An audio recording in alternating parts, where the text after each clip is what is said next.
मूलमेवावशिष्यते। ओम शांति शांति शांति। शंकरं शंकराचार्यं केशवं बादरायणं सूत्रभाष्यकृतो वन्दे भगवन्तो पुनः पुनः। ईश्वरो गुरुरात्मेति मूर्तिभेदविभागिने व्योमवद्व्याप्तदेहाय दक्षिणामूर्तये नमः। ओम शांति शांति शांति। श्रीमद् भगवद गीता का 18वें अध्याय पर विचार चल रहा था। तो यहाँ बताया था कि ज्ञान, कर्म और कर्ता, इनके विषय में गुण भेद से भेद बताया जाना है। गुण का मतलब सत्वगुण, रजोगुण, तमोगुण। इनके भेद से ज्ञान, कर्म और कर्ता का भेद बताना है। तो पर ये गुण के विषय में बहुत बड़ा विवेचन तो वेदांत में नहीं दिखाई पड़ता।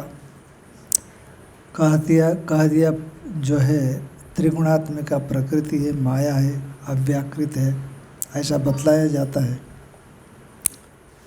तो कहा इसीलिए तो हम गुण संख्याने शास्त्रे, गुणों का कथन करने वाला शास्त्र, सम्यकतया कथन करने वाला,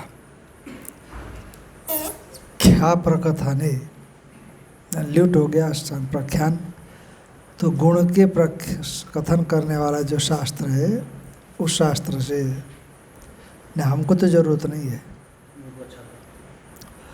तो गुण का प्रकथन करने वाला जो शास्त्र है, उस शास्त्र में तो ये बातें कही गई है और वो जैसे कही गई है वैसे ही हम आपको बताएंगे।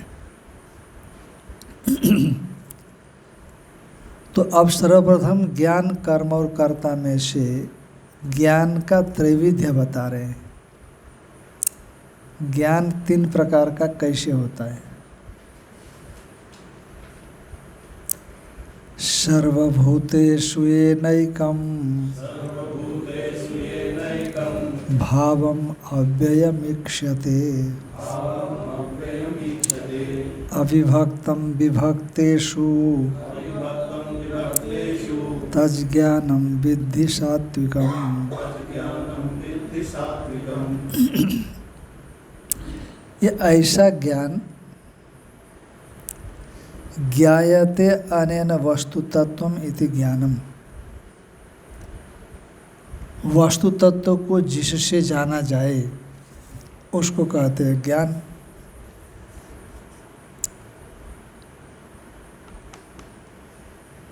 तो कहा कि जितने भी प्राणी समुदाय हैं, सभी प्राणी समुदायों में एकम भावम, एक अद्वितीय भाव है सब प्राणी समुदाय में, चाहे कोई भी हो। ये सर्वभूतेषु कह दिया। भूत का मतलब प्राणी भी होता है और अप्राणी भी होता है, प्राणी से भिन्न। पर प्राणियों में चैतन्य की अभिव्यक्ति होती है और जड़ में चैतन्य की अभिव्यक्ति नहीं होती है। इसीलिए जड़ की बजाय भूतेषु, सर्वभूतेषु ऐसा शब्द का प्रयोग कर दिया। सभी प्राणियों में, बल्कि ये ऐसा समझना चाहिए, इसीलिए भूत शब्द का प्रयोग किया कि चराचर जगत में अलग अलग भावों को नहीं देखता। चराचर जगत में अलग अलग भावों को न देखता हुआ एक ही भावों को देखता है। जिस तरह से मिट्टी से अनेक प्रकार के बर्तन बनाए जाते हैं, है ना। मटका बनता है, कुल्हड़ बनता है, शकोरा बनता है, सुराही बनती है, बड़ा घड़ा बनता है। पर जो जैसा होता है उस बर्तन से उसी प्रकार का व्यवहार चलता है, मिट्टी से व्यवहार नहीं चलता। व्यवहार तो उसी से चलता है मिट्टी से जो बने हुए पृथक पृथक प्रकार के बर्तन इत्यादि है, भांडे इत्यादि है। परंतु समझदार व्यक्ति सभी बर्तनों में एक ही भाव देखता है। मिट्टी से बने सभी बर्तनों में एक ही भाव देखता है कि ये सब कुछ मिट्टी है। परंतु अब एक सेर चावल जिसमें आएगा और एक छोटे से कुल्हड़ में उतना थोड़ी आएगा। इसीलिए व्यवहार तो अपने हिसाब से ही चलेगा। एक सेर वाले बर्तन में एक सेर ही चावल रख सकते हैं और 100 ग्राम वाला कुल्हड़ होगा तो 100 ग्राम ही रख सकते हैं आप, पर मिट्टी में नहीं रख सकते, बर्तन में ही रख सकते। परंतु किसी को भी आप पूछेंगे कि इन सभी प्रकार के जो पात्र विशेष है, इन पात्र विशेष में क्या सुराही छुपी हुई है या मटका छुपा हुआ है या सकोरा कुल्हड़ क्या छुपा हुआ है? लोग कहेंगे कि नहीं, इसमें सुराही वराही नहीं, मिट्टी छुपी हुई है। मिट्टी इन सब का अधिष्ठान है। मिट्टी में ही पैदा हुए, मिट्टी में ही स्थित है और मिट्टी में ही लीन होते। इसलिए इन सब का भाव एक ही है, भिन्न भिन्न नहीं। ऐसा जिस तरह से मिट्टी से बने सभी पात्र विशेष में यह मिट्टी है, इस प्रकार का ज्ञान एक ही मिट्टी रूप भावों को दिखलाता है कि नहीं? उसी तरह से एक ऐसा ज्ञान जो सभी उपाधियों में, सभी भूतों में एक ही भाव को दिखाता है, भिन्न भिन्न भाव को नहीं दिखाता। जैसे अनेक मतावलंबियों के भिन्न भिन्न भाव होते हैं, अभी राजस और तामस में बताएंगे। ये क्योंकि सात्विक ज्ञान की चर्चा हो रही है और राजस और तामस ज्ञान की चर्चा नहीं हो रही है। और राजस और तामस जो दर्शन है वो असम्यक दर्शन है, यथार्थ दर्शन नहीं है। ठीक ठीक पदार्थ तत्वों को समझाने वाले दर्शन नहीं है। परंतु जो सात्विक ज्ञान है वो पदार्थ तत्वों को बोध कराने वाला दर्शन है। तो इसीलिए सात्विक ज्ञान की ये महिमा है। वो कहा कि सर्वभूतेषु येन ज्ञानेन, सभी प्राणियों में, ब्रह्मा से लेकर के चींटी पर्यंत। तो क्या जड़ में नहीं है? कहते वो भी भूत है, सब जगह पर, अलग नहीं देखता हो। अभावम एकम भावम, और वो ऐसा भाव नष्ट नहीं होता। पुस्तक है, मटका है, नदी है, समुद्र है, चंद्रमा है, आकाश है, सूरज है, भारत है कि नहीं? क्योंकि उपाधियां तो पृथक पृथक को लेकर के ही रहेंगी। उपाधियों में कभी आप एक रूपता तो ला नहीं सकते हैं। मटके, सुराही, घड़े इत्यादि में आप एक रूपता नहीं ला सकते। पर ये सब एक मिट्टी मात्र है, ऐसा आप समझ सकते हो। ये सब मिट्टी मात्र है, ऐसा आप समझ सकते हैं।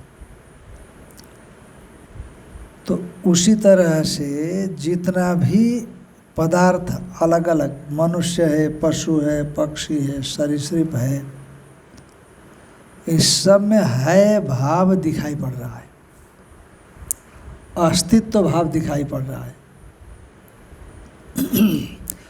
और इसी अस्तित्व में ये अलग अलग उपाधियाँ दिखाई पड़ रही है। इसलिए उपाधियाँ रहे न रहे, परंतु है भाव कभी भी गायब नहीं होता।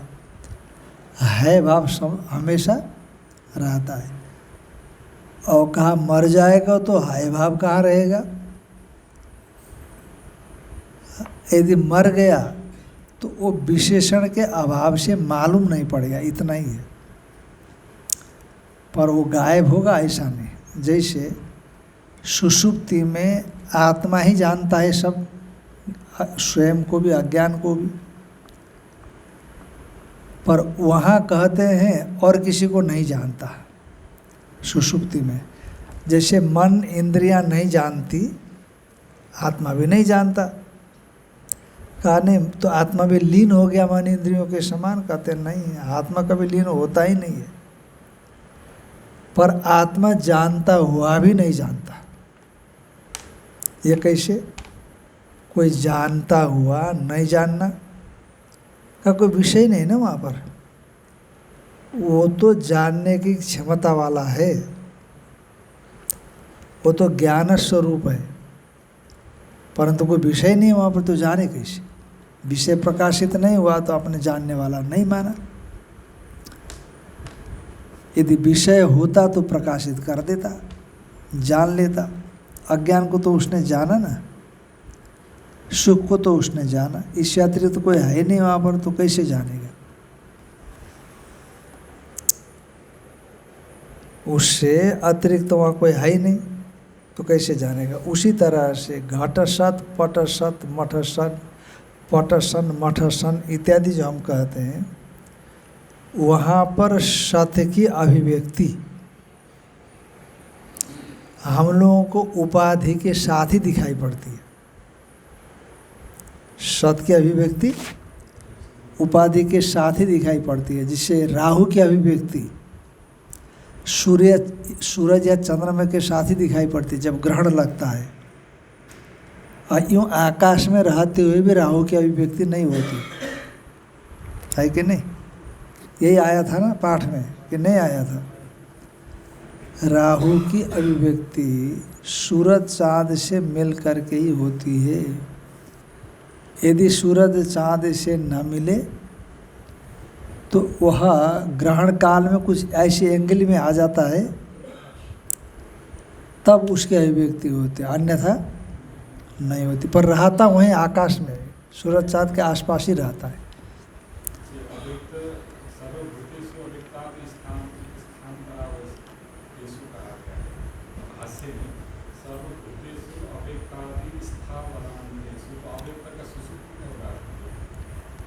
अव्यक्त आदि, हाँ अव्याकृत हो गया ना, अव्याकृत। अव्यक्तेषु माने कारण। स्थावर भी भया क्या दिया है?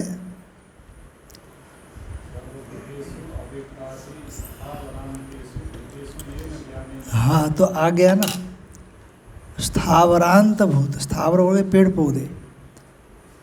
कहाँ दिया? मेरे को तो मिल नहीं रहा है।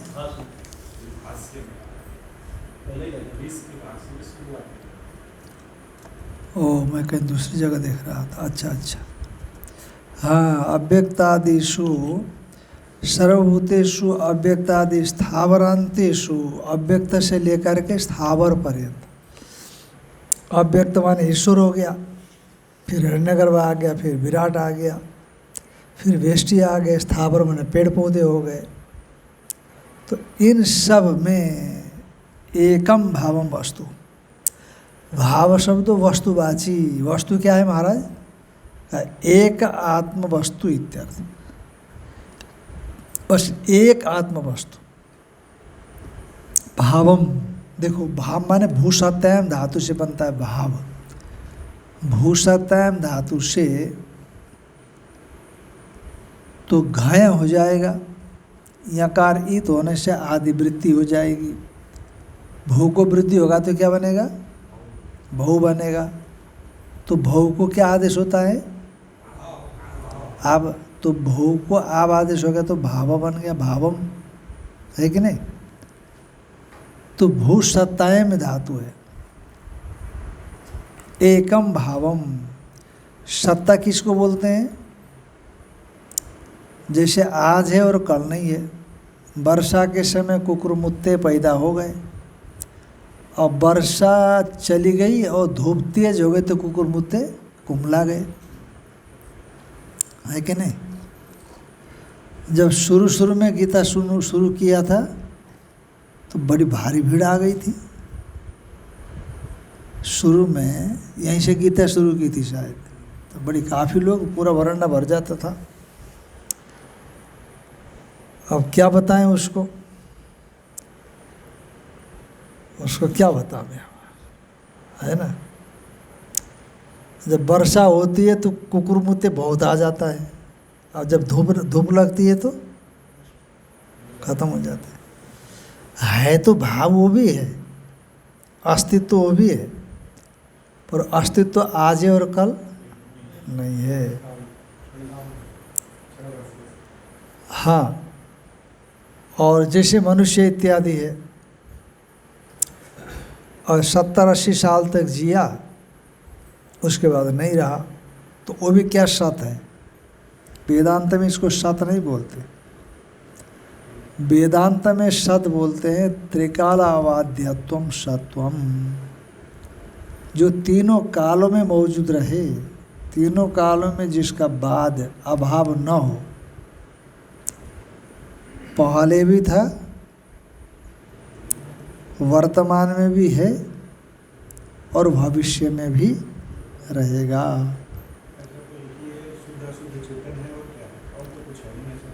ऐसा कुछ है ही नहीं दूसरा। इससे अतिरिक्त और क्या है? जो भी है वो काल के गाल में चला जाता है एक दिन, पर वो नहीं जाता। वो कालों का काल महाकाल है।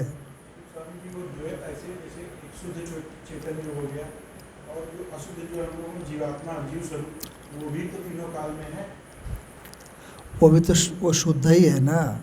उपाधि से अशुद्ध मालूम पड़ा, वो अलग से थोड़ा ही है। शुद्ध ही उपाधि विशिष्ट होकर के अशुद्ध बन गया है। वही उपाधि अलग है, चेतन एक ही है ना। आपका चेतन, आपका ही कहूँ, मेरा चेतन, इनका चेतन, सबका। वहाँ ब्राह्मण, क्षेत्रीय, वैश्य, शूद्र, गृहस्थी, सन्यासी कुछ नहीं उस चेतन में।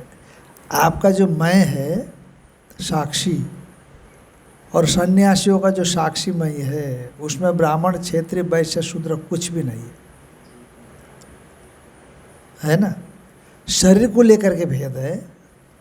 आपके और हमारे लिंग शरीर में भी भेद, वो लिंग, वो चिन्ह नहीं है। सूक्ष्म शरीर में भी वो चिन्ह नहीं है। वो भी हमेशा बना रहता है, उसका भी अभाव नहीं होता जब ज्ञान न हो। ज्ञान से उसकी निवृत्ति होती है। क्या हो गए? नहीं तो वो ज्ञान से बाधित हो जाता है ना, कल्पित है, वो यथार्थ नहीं है, पर लंबे समय तक रहता है जब तक ज्ञान न हो। एक दिन जाएगा ना, एक दिन ज्ञान होने के बाद जाएगा। और फिर दूसरी बात है, वेदांत में ऐसा मानते हैं कि व्यवहारिक जो चीज़ें हैं परमात्मा से इतर, सब उसी चैतन्य में कल्पित है। और जो कल्पित पदार्थ होता है वो जहाँ दिखाई पड़ता है उससे पृथक नहीं होता। जैसे उदाहरण के लिए रस्सी में सांप दिखाई पड़े, है तो नहीं वहाँ, पर किसी भ्रम से दिखाई पड़ रहा है। तो भ्रम से दिखाई पड़ने पर भी वो रस्सी से अतिरिक्त क्या है? रस्सी से अतिरिक्त कुछ दिखाना चाहें, कुछ हुआ है वहाँ पर, तो आप नहीं दिखा सकते। तो वो केवल रस्सी है। इसीलिए कहते हैं वेदांत में जो भ्रांति है वो अधिष्ठान में कल्पित है। अतएव अधिष्ठान से पृथक उसको कोई सत्ता नहीं, अधिष्ठान रूपी है, ऐसा मानते। तो इसीलिए चैतन्य को छोड़ करके जो भी वस्तु है वो सब उसी चैतन्य में परिकल्पित है। इसीलिए जो कल्पित होता है वो मिथ्या होता है। इसलिए पूरी दुनिया मिथ्या है। एक अद्वितीय चेतन तत्व को छोड़ करके, क्योंकि उसको मिथ्या शास्त्र भी नहीं बता पा रहा है। शास्त्र त्रैकालिक सत्य है, वह कोई न उपनिषदें कह पा रही है, न वेद कह पा रहा है ब्रह्म मिथ्या है, न बाद के काल के पुराण कह पा रहे हैं। ये कोई नहीं कह पा रहा है कि ब्रह्म मिथ्या है। एक पंडित जी कह पाए, एक पंडित जी, उत्तरकाशी की बात है बहुत पहले की। तो हमारे गुरुजी के गुरुजी भी रहा करते थे उत्तरकाशी में। तो एक भारी भरकम शास्त्रार्थी पंडित आए और सबको बुला दिया, जितने भी बड़े बड़े महात्मा थे, कहते चुनौती दिया। राजा ने कहा कि भाई महात्मा आ जाएं, नहीं तो उत्तरकाशी की इज्जत मटिया मेट हो जाएगी। तो सब इकट्ठे हो गए। तो पंडित जी ने अपना पक्ष रखा कि हमारा पक्ष द्वैतवाद का है। तो भारी संस्कृत में बोले हो, और अंतिम में जा कर के हमारे गुरुजी के गुरुजी थे मुखिया, ये स्वामी जी, वृद्ध स्वामी जी बोलते थे, देवगिरी जी बोलते थे पहले, बाद में सच्चिदानंद सरस्वती हुए, हाँ दिव्यानंद सरस्वती जी हुए। तो फिर ये भी उपस्थित थे उसमें। तो अंतिम में जा कर के इनका नाम था। तो कहा महाराज, हाँ पंडित जी, आपके ब्रह्म का मैंने खंडन कर दिया। क्या बोले? आपके ब्रह्म का हमने खंडन कर दिया। तो फिर परदादा गुरुजी ने कहा कि अच्छा पंडित जी, मैं देखता हूँ। अरे वो तो वैसा का वैसे ही पड़ा है, आपने कैसे खंडन कर दिया? क्योंकि अपरोक्ष साक्षात्कार था ना उनको। कि पंडित जी नहीं, वो भले ही शब्दों में आप खंडन मनन करो, परंतु यथार्थ में वो अखंड है, निरवयव है। खंडन तो अवयवों को हटाने से होता है। जैसे लकड़ी को आप अलग करते हो तो उसमें से टुकड़े निकलते हैं ना, तब खंडन होता है। तो टुकड़े निकलने के लिए सावयव पार्ट्स होने चाहिए उसके, पर ये तो निरवयव, इसमें उसको पार्ट्स निकलते ही नहीं है। आपने उसको काटा कैसे, खंडन कैसे? कि महाराज आपको मेरा प्रणाम, हम तो शब्दों के पंडित हैं, अर्थों के नहीं। हम तक्र पीने वाले हैं, सार गृहीत करने वाले नहीं। सारस्तु योगी भी पीतम, बाग्वई खरी शब्द झरी शब्द व्याख्यान कौशलम। अच्छा कोई दूसरा है, हैं? शास्त्र व्याख्यान कौशलम, हैं? भोक्तये न तो मुक्तये। वो भोग के लिए तो हो सकता, पर मुक्ति के लिए। और दूसरा है सारस्तु योगी भी पीतम, और सार तो योगियों ने पान कर लिया। और तक्रम पिबंती पंडिता, हाँ पंडित लोग जो है तक्र पीते हैं। सार माने मक्खन हो गया, कभी योगी पीते हैं, योगी हजम कर सकते हैं। और पंडित लोग जो शास्त्रार्थी होते हैं, केवल शब्दों के दायरे के भीतर काम करने वाले हैं, वो मट्ठा पीते हैं। पर मट्ठा तो फायदेमंद बोलते हैं आजकल डॉक्टर, है ना? ठीक है, शरीर को फायदा होगा, पर यहाँ का जो तात्पर्य है, यथार्थ तत्व से दूर रहते हैं, ये कहने का मतलब है। और आलतू फालतू चीज़ें ग्रहण करके बैठते हैं, पर उससे कुछ विशेष पुरुषार्थ सिद्ध होने वाला नहीं होता। हाँ तो क्या बोलना चाहते हो?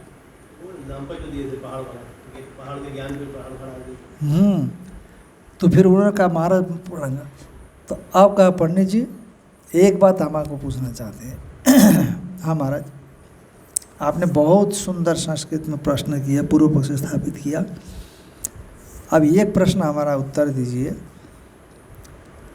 कि पहाड़ पर पहाड़ का ज्ञान टिका हुआ है कि पहाड़ के ज्ञान पर पहाड़ टिका हुआ है? बोलिए। तो बस इतना सुनना था कि पंडित सरेंडर कर गया। पहाड़ पर पहाड़ का ज्ञान टिका है कि पहाड़ के ज्ञान पर पहाड़ टिका है। पहाड़ का यदि ज्ञान ही न रहे तो पहाड़ का होना क्या, क्योंकि ज्ञान से वस्तु की सिद्धि मानी जाती है। इसलिए ये सब कुछ जो दृश्य दिखाई पड़ता है, दृश्य समुदाय आत्मज्ञान पर ही केंद्रित है, सत पर ही केंद्रित है। इसलिए उससे अतिरिक्त जो भी है मिथ्या है, इसमें कोई सार नहीं है। अब और भी बातें हुई होंगी। तो इस प्रकार से जिस ज्ञान के द्वारा हम अव्यक्त से लेकर के स्थावर पर्यंत, ब्रह्मा से लेकर के पिपीलिका पर्यंत चराचर जगत में एक ही भाव, एक ही सत वस्तु, मैंने कहा भाव का मतलब अस्तित्व है। भू धातु से सत्ता, भू धातु से गए हो गया, सत्ता अर्थ में भू धातु, सत्ता माने होना। ऐसा होना थोड़ी 100 साल 200 साल टिके रहना, ऐसा होना नहीं, तीनों कालों में बने रहना। और तीनों कालों में बना रहने वाला एक आत्मा से अतिरिक्त को दूसरा है, शास्त्र निषेध करता है। इतनी बातें शास्त्रों से मानना पड़ता है, इतनी चीज़ शास्त्रों से मानना पड़ता है। एक परमेश्वर से अतिरिक्त को शास्त्र ही बताते नहीं तो लोक में तो सिद्ध नहीं होता ना। सर्वत्र उपाधियों में एक ही भाव अवस्थित है,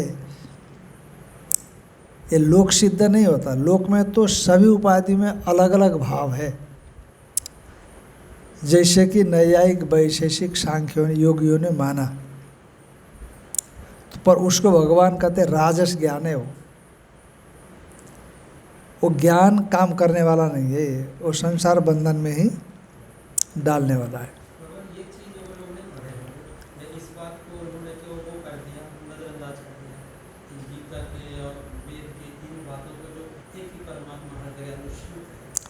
वो तर्कों को माध्यम बनाते हैं ना, तर्कों से सिद्ध करते हैं वो, तो तर्कों से यही दिखाई पड़ता है कि इसमें अलग आत्मा है, उसमें अलग आत्मा है कि नहीं।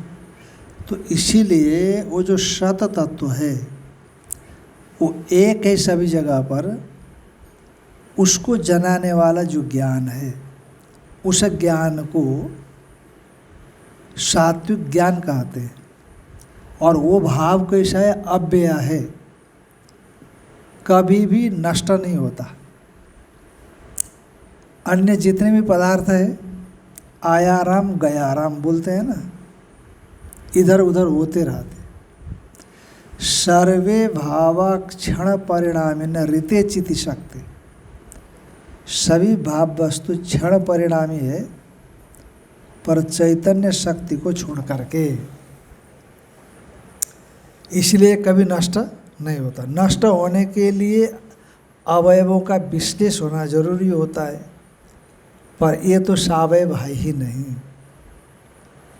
इसमें कोई अंशांशी भाव है ही नहीं, इसमें कोई टुकड़ापना है ही नहीं।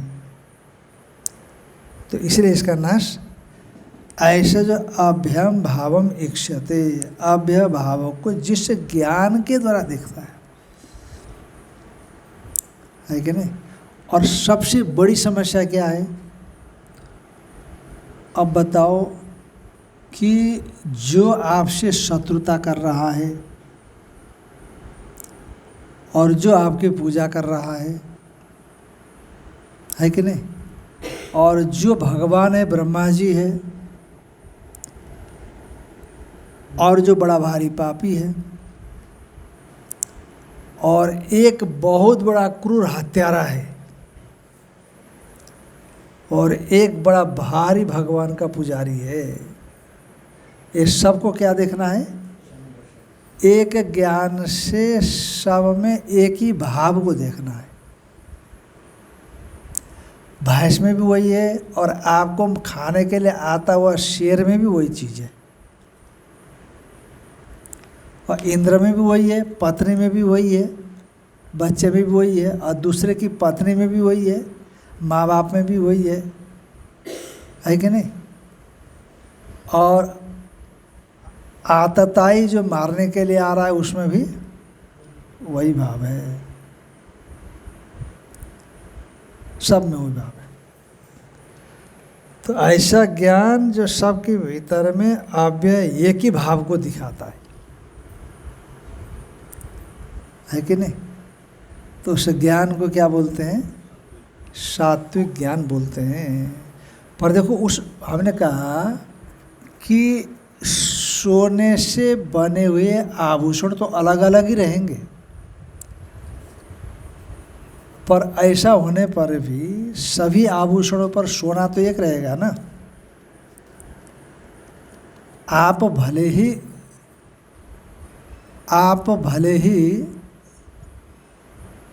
हार मत खरीदो, आप रिंग खरीदते हो, पर अच्छी तरह आप ये जानते हो कि हार में भी वही सोना है, रिंग में भी, अंगूठी में भी वही सोना है।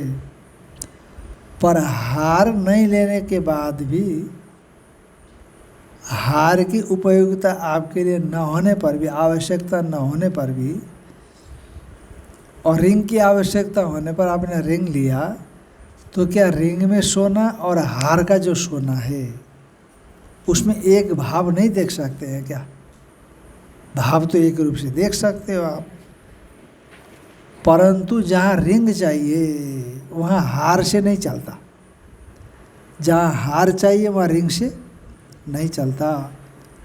तो उसी तरह से व्यापक रूप से अवस्थित उस ज्ञान से जाना जा रहा जो अव्यय भाव है, वो अव्यय भाव चाहे भ्रष्टाचारी में हो, चाहे व्यभिचारी में हो, चाहे सन्यासी में हो, चाहे बच्चे में हो, चाहे गृहस्थ में हो, वो सब एक है। भाव सभी में एक है, आत्मा तत्व तो सब पर एक है, वस्तु तत्व तो सब में एक है।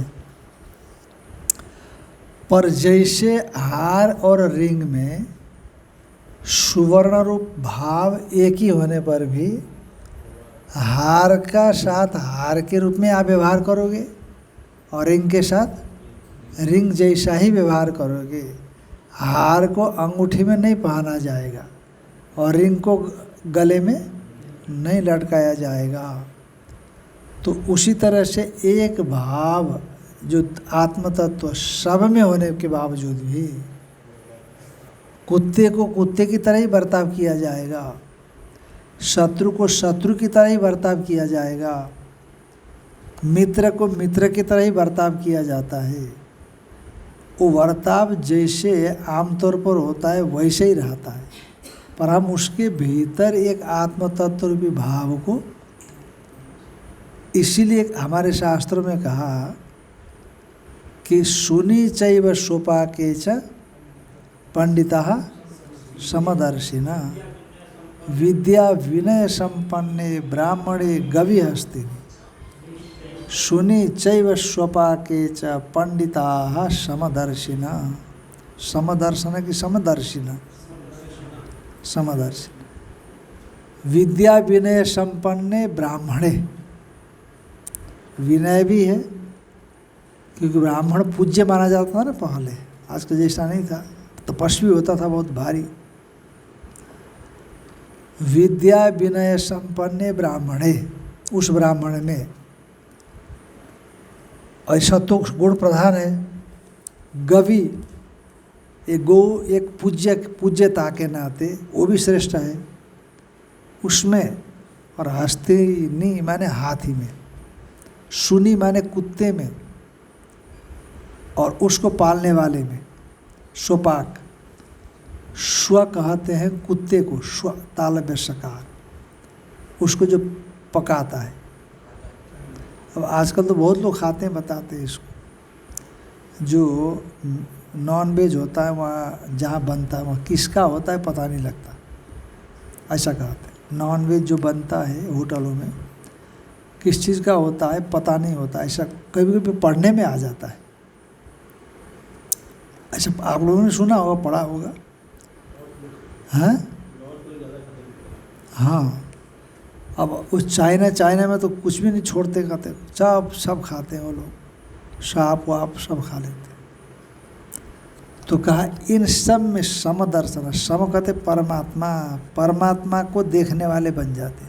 पर वह समवर्तना ऐसा नहीं कहा, सभी में एक ही परमेश्वर बैठा है तो सबके साथ गले मिलना चाहिए।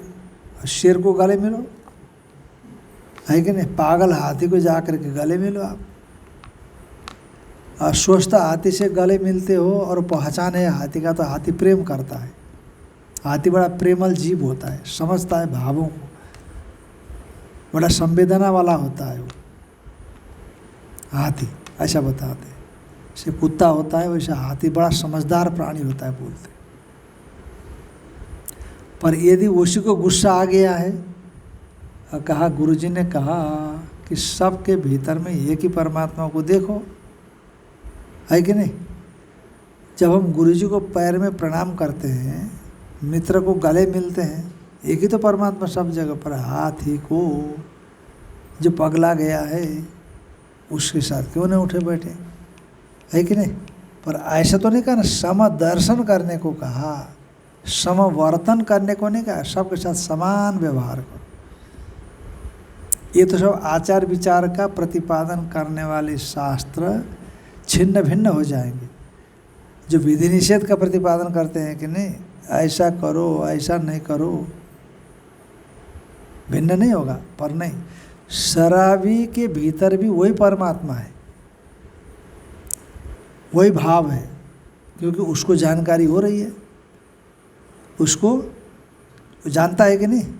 उसको जानता है, शराबी नहीं जानता, जानता है वो। एक बार हम लोग वहाँ जा रहे थे नरसिंहपुर में, ट्रेन पकड़ने के लिए स्टेशन 10-11 बज गए थे रात्रि को। तो वो गाड़ी का डिपर दिया था, तो शराबी जो है ना वो टुन्न था, वो तो लड़खड़ा रहा था, तो हार्न दे दिया, तो चिल्लाता कि डिपर दो डिपर दो डिपर दो। अभी गाड़ी में जितने वो बैठे थे सब जोर से हंसे, क्योंकि डिपर दिया गया था। तो पर उसके भीतर में भी जो चेतनता है वो वही है, पर उसको गले नहीं मिल सकते आप। कैसे हो चाचा, है कि नहीं? क्योंकि व्यवहार तो अलग अलग ही होगा। सब जगह पर एक सोना, सब जगह की मिट्टी दिखने पर भी 1 किलो जिसमें आता है हम उसी को लेते हैं, बड़ा मटके को नहीं लेते जो हमको ज़रूरत नहीं होती है। यद्यपि सभी जगह पर एक ही भाव को देखते हैं।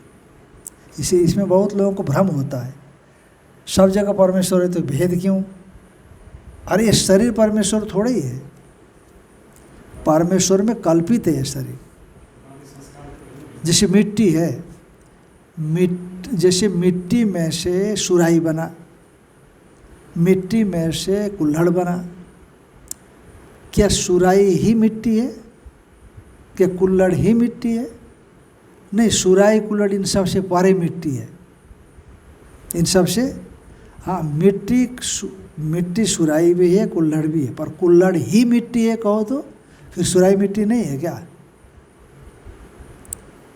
इसलिए सब में एक भाव देखना है, पर सब के साथ एक रस व्यवहार नहीं करना। ऐसा जो ज्ञान अविभक्तम विभक्तेषु, और सब विभक्त है। देखो अलग अलग व्यक्ति बैठे हैं, स्थावर है, जंगम है।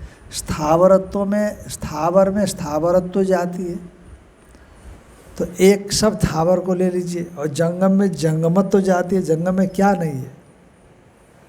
सांप भी आ रहा है, शेर भी आ रहा है, बिल्ली भी आ रहे हैं म्याऊ म्याऊ करते हुए। पर उस सभी विभक्त पदार्थों में अविभक्तम एकम भावम अव्ययम, अविभक्त एक अव्यय भाव को जो ज्ञान दिखाएगा उस ज्ञान को क्या बोलते हैं? सात्विक ज्ञान बोलते हैं। तज ज्ञानम सम्यक दर्शनम अद्वैतात्म विषयम सात्विकम विद्धि। उस ज्ञान को सात्विक समझ लो। अब महाराज ये सात्विक ज्ञान है, पुरुषार्थ साधक है। ये सात्विक ज्ञान है, पुरुषार्थ सिद्ध करने वाला है। पुरुष वास्तव में जिसको अत्यंत चाहता है उसको पुरुषार्थ बोलते हैं। तो ये सात्विक ज्ञान है।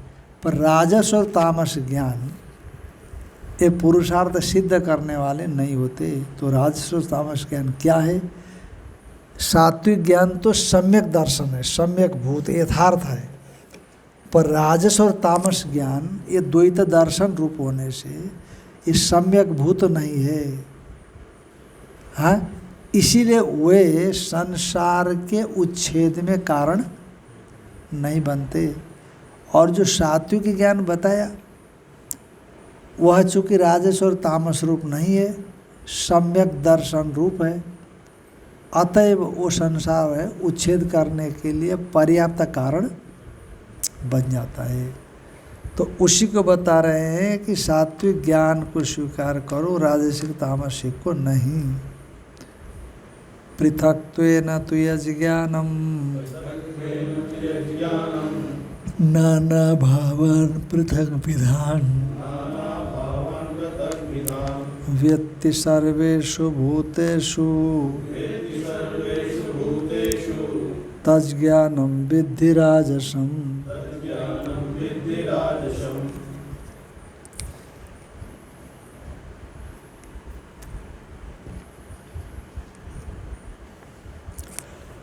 कहा कि अलग अलग रूप में, जैसे शरीर भेद हो गया कि नहीं।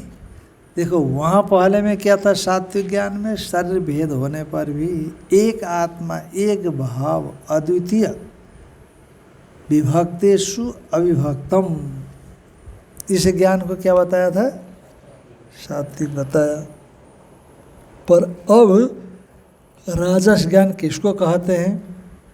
का पृथक्त्वेन माने भेद रूप से। पृथक्त्वेन का मतलब हो गया अलग अलग रूप से, नाना भावान पृथक विधान, नाना भाव पृथक पृथक रूप से एक ही आत्म तत्व को जो शरीर भिन्न होने से उस शरीर के भीतर में पृथक पृथक नाना भाव वाला है। और वह ज्ञान वह भाव सब भूतों में उसी प्रकार से अलग अलग है। ऐसा जो ज्ञान जानता माने ज्ञान जना देता है, माने ऐसे ज्ञान से जो लोग जानते हैं, तो ऐसे लोगों के उस ज्ञान को क्या बोलेंगे? राजसिक।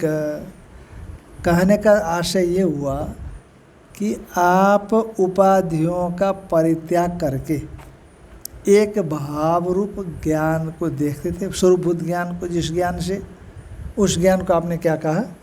सात्विक कहा। पर यहाँ कुछ अलग बता रहे हैं। माने पृथक्त्वेन माने भेद रूप से,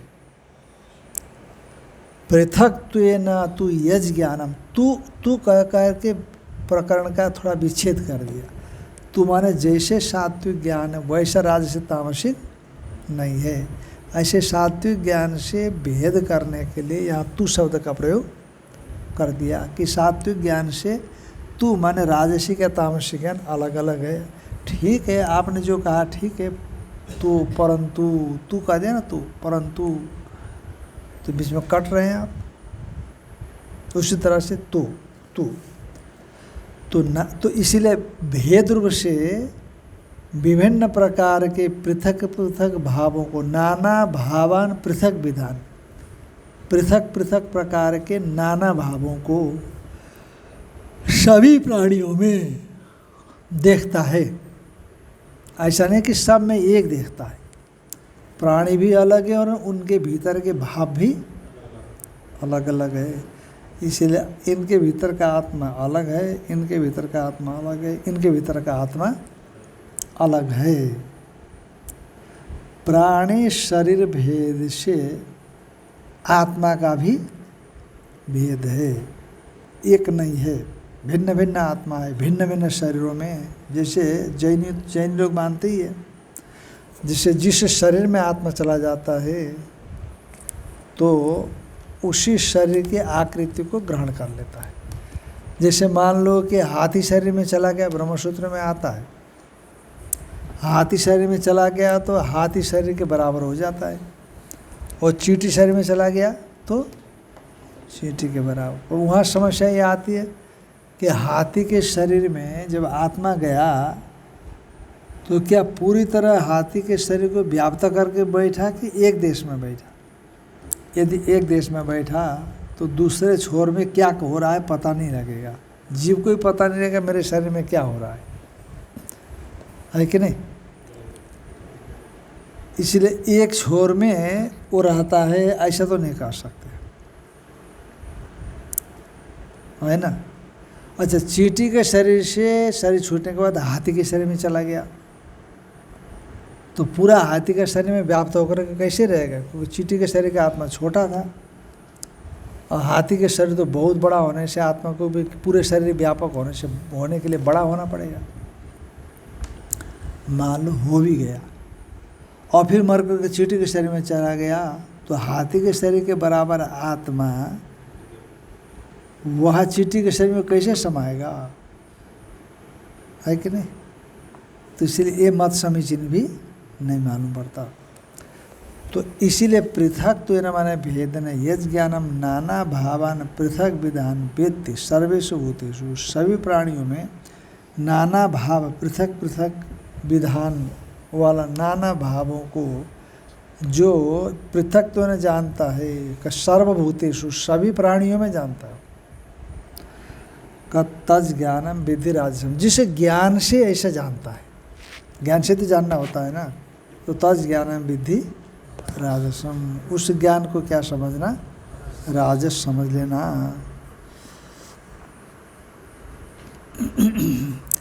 यत्तु कृत्स्न बदे कस्मिन् कार्ये शक्तमहैतुकम् अतत्वार्थवदल्पं च तत्तामसमुदारितम्। आज इतना ही रख लें। ओम